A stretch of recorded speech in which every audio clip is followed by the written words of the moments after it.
Hello guys, good afternoon. Ayan, dito tayo sa kwarto. So, ituturo ko kayo dito sa mga photoshoot ng mga anak ko. So, punta tayo dito. Ayan, yan. Yan ang first photoshoot namin nung dumating si Camila. Ayan. Yan siya. Then, punta tayo dito. Ayan. Bale, nung photoshoot niya yan nung birthday tsaka binyag niya. So, ayan, andun yung mga pirma, yung mga umaten nung birthday niya. Then, ano dito? Picture niya sa school. Ayan, mga calendar.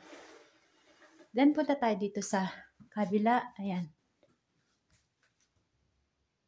Ayan, ayan, buo na kami dyan. Dumating na si Liana. Ayan, lapit natin. Okay. Then, ito naman yung photoshoot ni